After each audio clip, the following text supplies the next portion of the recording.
igreja diga amém, Jesus.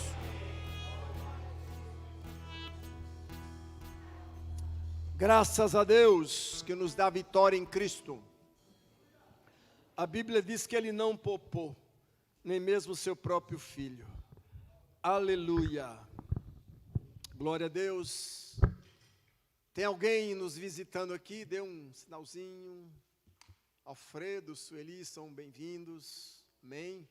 Glória a Deus. Maravilha. Lucas capítulo 4, versículo 14. Aleluia. Deus maravilhoso.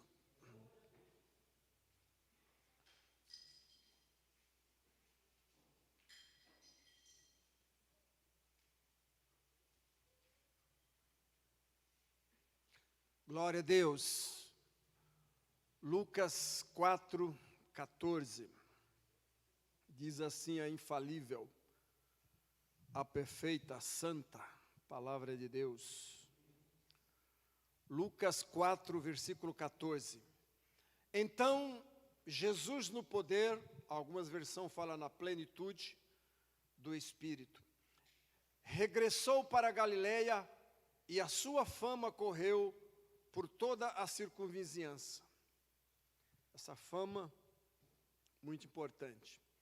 Ensinava na sinagoga, sendo glorificado por todos. Depois, no final, a coisa vai mudar um pouquinho. Indo para Nazaré, onde foi criado, entrou num sábado na sinagoga, segundo o seu costume, levantou-se para ler. Então, lhe deram o livro do profeta Isaías, e abrindo o livro, achou o lugar onde estava escrito: o Espírito do Senhor está sobre mim, pelo que me ungiu para evangelizar os pobres, enviou-me para proclamar libertação aos cativos e restauração da vista aos cegos e pôr em liberdade os oprimidos, e apregoar o ano aceitável do Senhor. Tendo fechado o livro, devolveu ao assistente, assentou-se, e toda a sinagoga tinha os olhos fitos nele. Então, passou Jesus a dizer-lhe: hoje se cumpriu a escritura que acabas de ouvir. Glória a Deus. Jesus foi o maior homem que já pisou nessa terra. Ele e o seu trabalho, o seu ministério é incomparável com qualquer outro homem que já andou também por esta terra. A Bíblia, a palavra de Deus, ela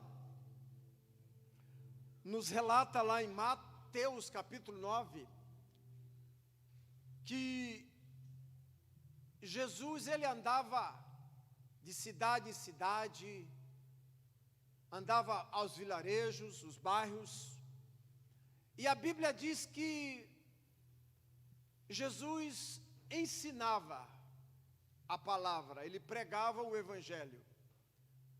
O Evangelho, ele é um conjunto de verdades que transforma e liberta o homem.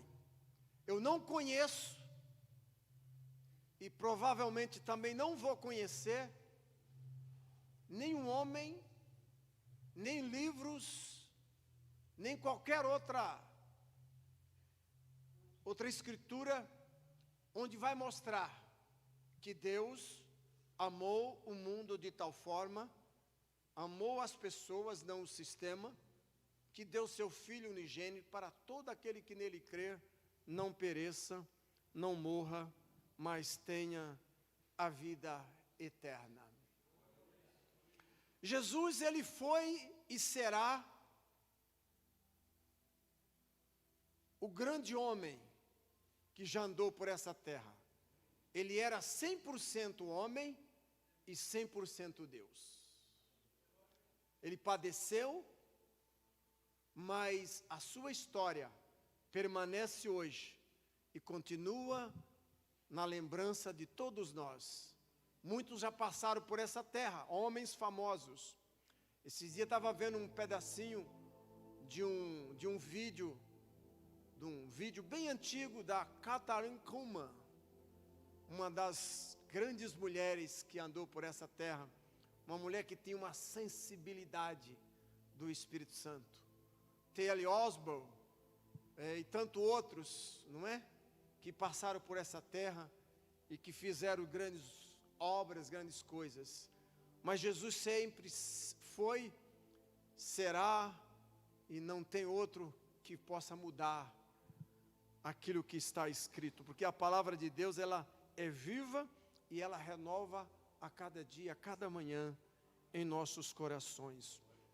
Então Jesus está na sinagoga, era costume dele pregar a palavra, não é? Mesmo que ele não era muito bem aceito pelas pessoas, pelos políticos, pelos religiosos. A Bíblia diz que a fama de Jesus corria por todas as circunvizinhanças. A fama, Jesus era famoso, ele continua famoso, não é? Não vai mudar nunca isso. Ele sempre será, e sempre foi, sempre será o mesmo, ele não muda. A Bíblia diz lá em Hebreus 13:8 que Jesus é ontem, que Jesus é hoje e que Jesus é amanhã.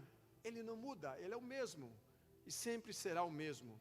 Então ele sobe lá na sinagoga, era o lugar onde os judeus cultuavam a Deus, aonde eles faziam as suas orações. E Jesus, se você for ver um pouquinho para frente depois, ele foi expulso da sinagoga, não o aceitaram, porque ele pregou uma palavra, porque ele falou a verdade. E João 8:32 diz o seguinte: conhecerei a verdade, e a verdade vos libertará. Por ele pregar a verdade, ele não era muito bem aceito pelos religiosos, pelos políticos. Mas ele sobe, ele abre o livro, ele não abriu a Bíblia, né, o Velho Testamento, lá o Corão.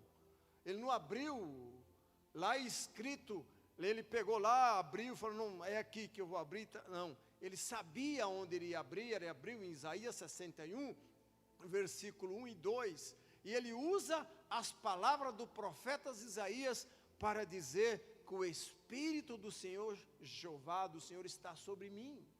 Não é? Aí ele começa a dar algumas direções, ele começa ali então falar de algumas pessoas, de 3 classes de pessoas, que daqui a pouco nós vamos citar essas classes.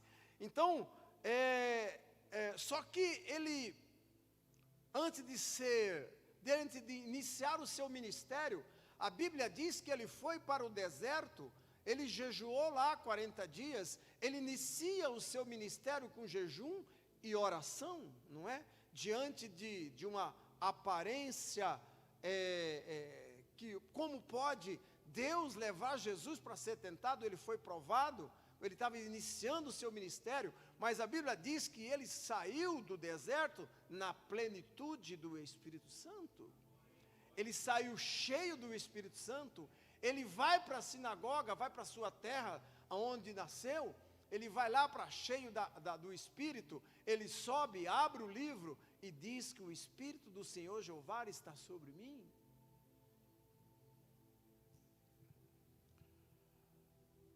Essa mensagem de Jesus, ela foi dirigida a 3 classes de pessoas. A primeira classe de pessoa a qual Jesus se dirigiu foi a classe das pessoas pobres.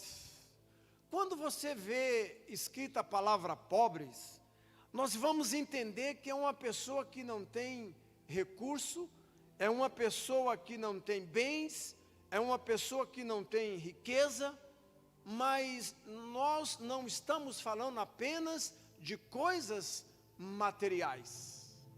Jesus está dizendo para uma classe de pessoas pobres espiritualmente. Isso hoje é terrível. Quando você olha para essa classe de pessoa não é apenas coisas materiais, mas sim os pobres de espírito. A pessoa, quando ela se torna pobre de espírito, ele se torna uma pessoa egoísta. Mesmo que você pregue, mesmo que você fale a palavra para essa pessoa, ela, se não se quebrantar, se ela não tiver um encontro, uma experiência do novo nascimento, dificilmente ela vai se tornar rica espiritualmente. O que adianta querer ganhar o mundo todo e perder a sua alma? O que podemos ganhar com isso? Ganhar o mundo, ganhar fama e perder a nossa própria salvação. Eu prefiro ser rico espiritualmente e o necessário para sobreviver materialmente. Porque às vezes nós oramos, Senhor, me dá isso, Senhor, me dá aquilo. Mas muitos hoje, conheço pessoas que hoje adquiriram os bens materiais e praticamente hoje não vão mais para a igreja. Por quê? Porque adquiriram algumas coisas. Infelizmente, nós vemos na própria televisão pessoas que, em vez de pregar o Cristo ressurreto, em vez de pregar um Cristo de milagre, em vez de pregar um Cristo que muda, que transforma a vida das pessoas, eles estão apenas pregando um Cristo que resolve só apenas a situação financeira. Mas a salvação é um pacote completo. Quando eu aceito Jesus como o único e suficiente Salvador da minha vida, eu posso ser um grande homem de Deus, um homem rico espiritualmente, mas também posso ser um homem bem-sucedido financeiramente. Porque é um pacote, é algo que vem completo para a minha vida. Então, queridos, veja Mateus 5:3. Mateus 5:3. Mateus 5:3. Jesus está lá no monte das bem-aventuranças e ele diz assim: bem-aventurados os humildes de espírito, porque deles é o reino do céu. Bem-aventurado os humildes de espírito, porque deles é o reino do céu. Aqui Jesus se dirige a um grupo de pessoas pobres de espírito. João capítulo 3, é bastante conhecido esse texto, fala de um homem rico, um homem conceituado, um homem chamado Nicodemos, bastante conhecido. Ele vai ter com Jesus à noite e diz assim: mestre, eu sei que as coisas que o Senhor faz é porque o Senhor é de Deus. Agora me responde uma coisa: o que eu preciso fazer para herdar o reino dos céus? Jesus disse para ele assim: na verdade, eu vos digo, se você não nascer de novo, não verá o reino de Deus. Nicodemos era um homem conceituado, um homem rico, mas ele era pobre espiritualmente. Ele não tinha essa consciência, ele era apenas um religioso. Mas Jesus dá um checkmate nele e diz: olha, se você não nascer da água e do Espírito, você não verá o reino de Deus. Davi foi um dos maiores reis em Israel.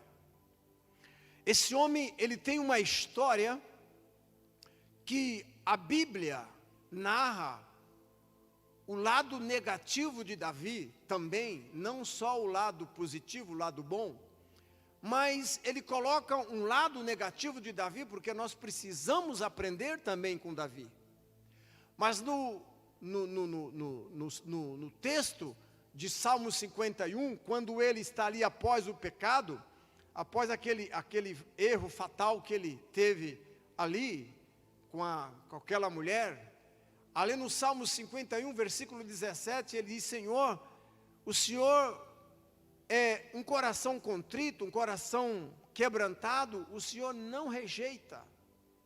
Então ele, espiritualmente dizendo, ele estava ali arrependido, se colocando diante de Deus, se humilhando, buscando ser rico espiritualmente. Ele ali se prostrou, chorou certamente, se humilhou. Por quê? Porque ele diz que Deus, um coração contrito, um coração quebrantado, Deus não rejeita. Então, quando você olha para a vida de Nicodemos, e você vai dar uma olhadinha um pouquinho para frente no Evangelho de João, você vai ver que há dois momentos que ele intervém para que uma das coisas, ele diz, como pode vocês condenar um homem antes de o julgar, um homem antes, condena um homem antes disso? Então, aí entendemos que ele teve realmente esse encontro com Jesus, não é? Se nós não tivermos uma experiência do novo nascimento, nós não veremos a Deus. Segundo lugar, segunda classe de pessoas que Jesus se dirigiu foi os cegos e cativos. Eu estava dando uma olhada hoje sobre quantas pessoas nós temos encarceradas hoje no Brasil. Infelizmente, o número tem crescido todos os dias, o número de pessoas encarceradas. Eu já tive em uma cadeia ali em Sorocaba, uns anos atrás, e aquilo fiquei muito constrangido em ver a média de idade das pessoas que estavam encarceradas, presas. Coisa horrorosa. Para mim entrar até a cela de uma determinada pessoa, eu passei por 6 portas, até chegar naquele lugar. E lá, mais uma portinha para poder chegar e entrar na salinha, no quartinho lá, 2 por 2, um banheirinho. Meu Deus, aquilo me constrangeu, eu fiquei assustado com aquela situação. E de repente um outro me grita lá de cima, diz assim, pastor, por favor, entre aqui, vem até aqui. Aí o carcereiro falou, aquele você não pode visitá-lo, porque ele está como é que chama? Solitária. Falei, meu Deus, ainda tem mais essa. Ele está totalmente abandonado, fora do grupo das pessoas. Nossa, aquilo me constrangeu. Agora, quando eu olho para os cativos espirituais, deixando de ser fisicamente, nós precisamos entender que as pessoas estão sem liberdade. Hoje mesmo nós tivemos um SOS, eu não pude atender, passamos para o Marcos. A família desesperada, um dos filhos deu um psicótico nele lá, ficou meio violento, e teve que chamar a ambulância, e socorre, corre daqui, corre de lá. Pessoas cativas espiritualmente. E nós sabemos que hoje o número de pessoas assim aumentou muito, pessoas que estão cativas. Quando nós olhamos para aquele endemoniado de Gadareno, é esse? Não. É Lucas 13, o próximo é esse, Lucas 13. Aquela mulher enferma, vamos ler o texto.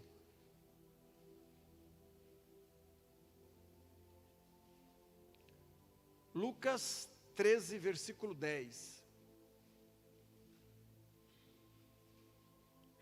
Não, Lucas, isso, 13, 14, por favor. O chefe da sinagoga, indignado de ver que Jesus curava no sábado, disse à multidão: 6 dias há em que se deve trabalhar, vinde, pois, nesses dias, para seres curado e não no sábado. Disse-lhe, porém, o Senhor: hipócritas, cada um de vós não desprende da manjedoura no sábado o seu boi ou seu jumento para levá-los a beber?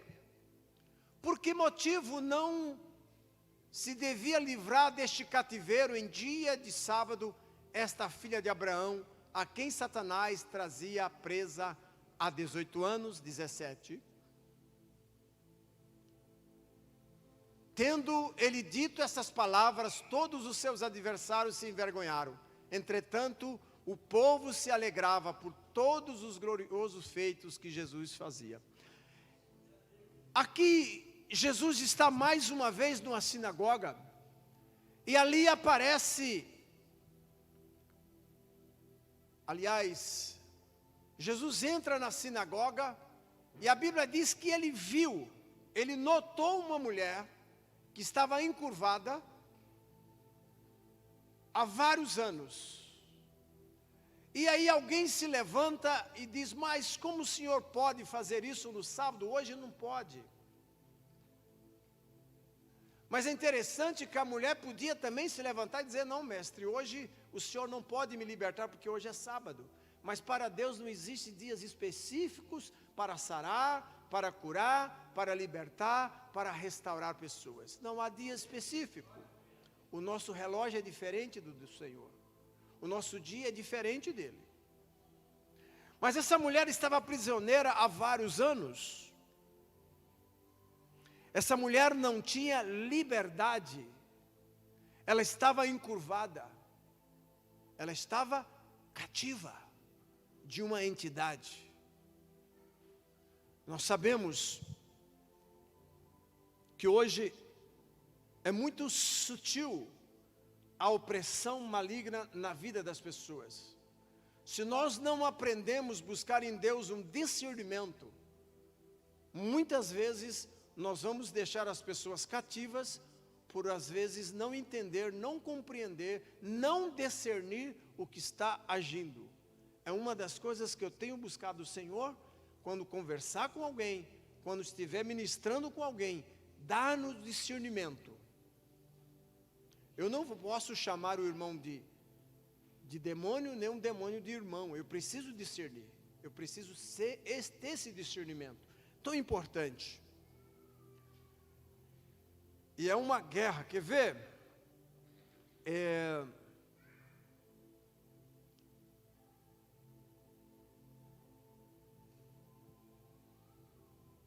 Eu acho que eu não coloquei aqui.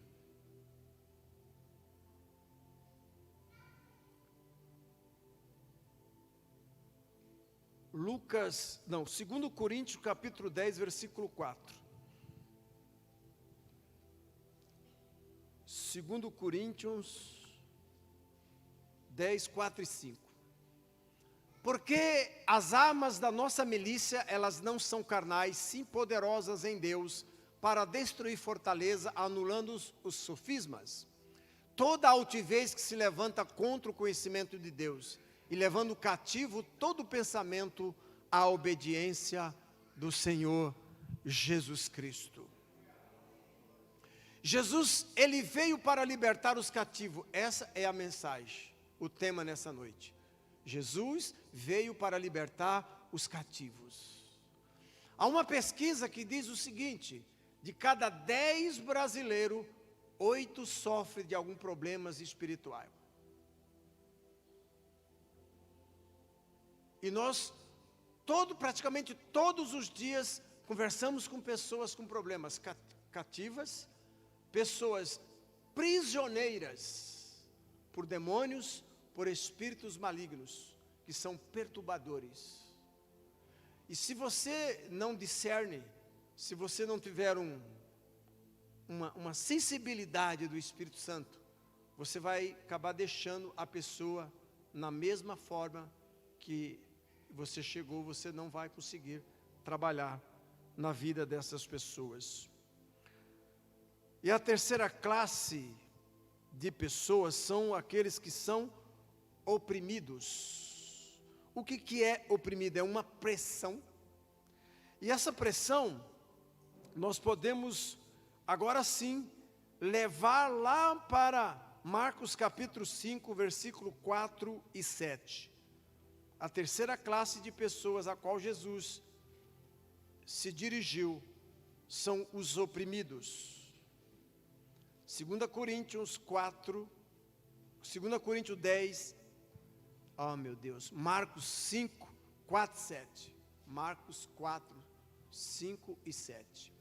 Porque tendo sido muitas vezes preso em grilhões e cadeias, as cadeias foram quebradas por eles e os grilhões despedaçados, e ninguém podia subjugá-lo. Andava sempre de noite e de dia, clamando por entre os sepulcros e pelos montes, ferindo-se com pedras. Aqui, Jesus pega os seus discípulos, coloca em um barco e dá a seguinte ordem: passamos para o outro lado. Quando Jesus dá uma ordem, é porque aquilo que ele determinou vai acontecer. Jesus sabia exatamente o que tinha que fazer. Eu preciso também entender que eu tenho uma missão. Na minha casa, eu tenho uma missão. Com a minha família, eu tenho uma missão. Com os meus vizinhos, eu tenho uma missão com o meu bairro, eu tenho uma missão com a minha cidade. Antigamente,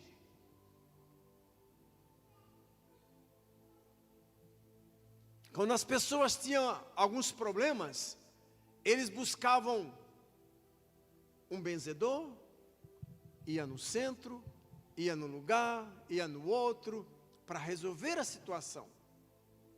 Mas hoje não.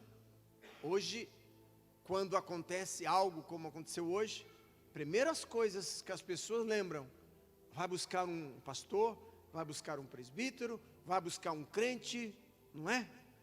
Há uns anos atrás, uma moça ficou violentamente endemoniada e chamaram a polícia. E a polícia não conseguiu prender a menina. E aí alguém falou: não, tem que buscar o pastor, porque isso aí não é físico, isso é espiritual. Exatamente assim.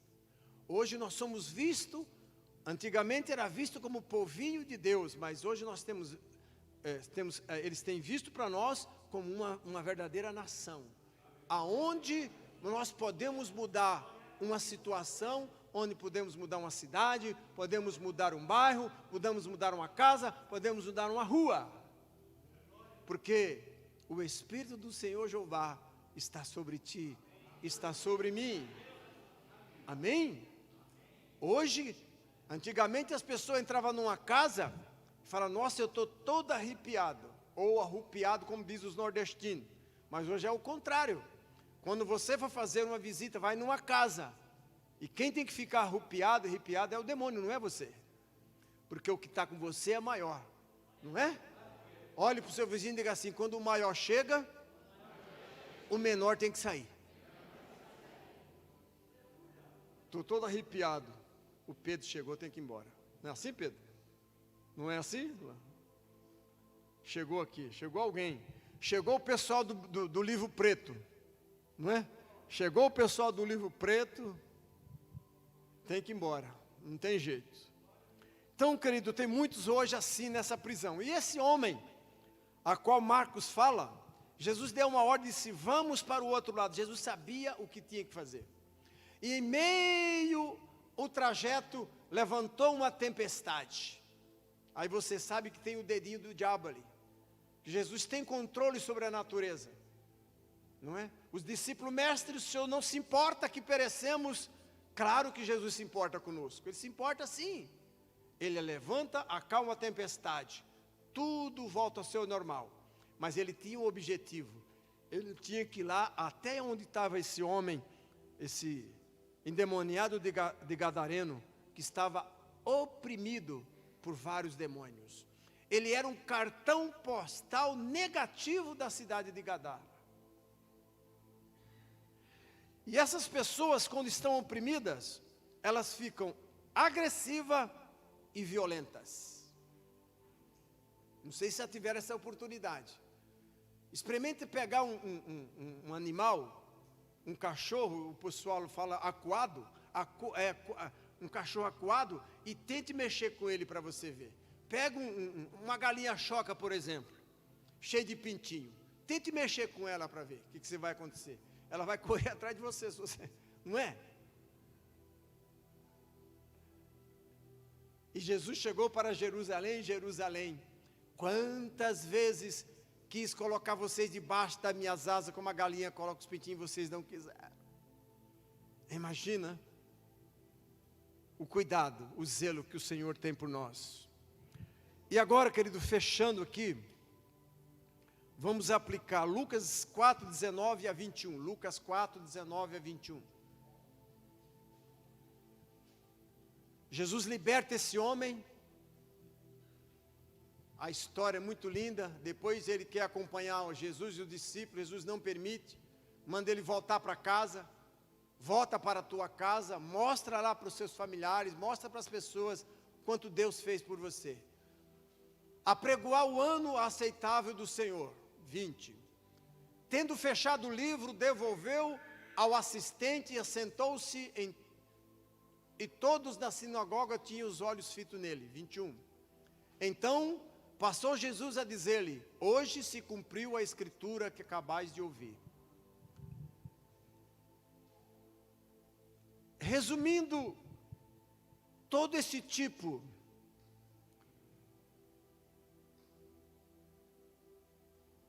esse grupo de pessoas a qual Jesus se dirigiu, toda essa classe, eu e você estamos incluídos nessa classe de pessoas. Ele sobe, prega Isaías 61, 1 e 2, e ele diz assim: hoje se cumpriu esta palavra. Aí revoltaram, ficaram bravos com ele, porque ele disse essas palavras. Mas ele diz assim: se cumpriram estas palavras, e proclamar o ano aceitável do Senhor. Tudo se cumpriu em Jesus. Na lei de Moisés, Deus estabeleceu para que Moisés escrevesse, e cada 50 anos, as pessoas endividadas, as pessoas que foram presas, cativas, todos eram indultos, fossem libertos, ficassem em liberdade. A cada 50 anos, as pessoas eram perdoadas, eram libertas, aqueles que estavam cativos, aqueles que eram escravos, eram libertos. E isso se cumpre em Jesus. Ele veio, morreu na cruz e libertou a mim e a você. Cada um de nós éramos cativos. Cada um de nós éramos pobres espiritualmente. Mas o jubileu chegou para mim e para você. O ano da liberdade. O ano aceitável do Senhor. E nessa noite, eu quero desafiar você que tem um parente, você que tem um amigo, você que tem alguém muito chegado seu. Eu tenho pessoas que eu oro praticamente todos os dias.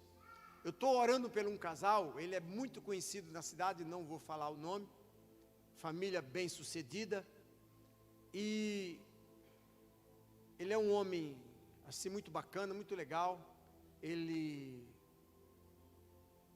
bem conceituado na sociedade da cidade, e ele é muito firme, muito seguro do que ele fala. E uma certa vez eu estava no mercado da cidade, E ele me viu e me chamou de um canto, ficou tão vermelho para falar comigo, tadinho. E começou a contar a história dele e da esposa, da família. Contando o que ele está vivendo ultimamente. E eu disse para ele, olha, Jesus veio para libertar os cativos. E ele disse, mas a minha esposa, ela não vai aceitar que você vá na minha casa. Eu citei que você poderia vir aqui, ela disse que não quer. Eu falei, e eu conheço ela. Eu falei para ele, olha, não é ela que não quer que eu vou lá. É uma entidade que certamente está possuindo ela. Claro que não vai querer que eu vá, ou uma outra pessoa. Porque sabe, porque o maior vai chegar e o menor vai ter que sair, não tem jeito. Então ele se comoveu bastante. Eu estou orando. Eu tenho uma convicção que vai chegar o tempo, vai chegar o momento. E eu sei um pouquinho da história deles. Se envolveram com bastante coisas. Mas o tempo vai chegar. A prisão vai ser aberta. As cadeias vão ser abertas. E nessa noite eu sei que você tem algum parente, algum amigo, quem sabe pessoa do seu sangue, que você sabe que está enquadrado num desses grupos, pobre espiritualmente, cativos, oprimidos, e você ainda não conseguiu trazer para a igreja, para Jesus. Mas nessa noite eu quero desafiar você a fazer um pacto com Deus nessa noite, de ver as pessoas que você está orando, assentada do seu lado, nos cultos de quinta, pode começar na quinta, nos cultos de domingo, na célula, porque para Deus não existe nada impossível. Então eu desafio você, quem sabe você trouxe uma peça de roupa, quem sabe você trouxe uma foto, quem sabe essa pessoa está no teu coração, quem sabe ela está num papelzinho, escrito que você ora todos os dias. Eu quero te desafiar a orar e colocar diante de Deus essas pessoas. Nós vamos orar, vamos espiritualmente tirá-las da cadeia, tirar elas dessa opressão maligna. Quem sabe você mesmo pode estar na mesma situação, quem sabe oprimida, quem sabe cativa, não é? Você não está numa cadeia física, é horrível a cadeia física. Agora imagina uma cadeia espiritual, uma pessoa oprimida, ela fica violenta, não é? Mas demônio, ele tem que se submeter ao nome de Jesus Cristo. Se não se submete, é porque é um espírito carnal, é um espírito humano. Então tem que se submeter. Para isso aí você precisa pegar a força mesmo. Amém, queridos? Glória a Deus. Vamos ficar de pé. Há poder no nome de Jesus. Há poder.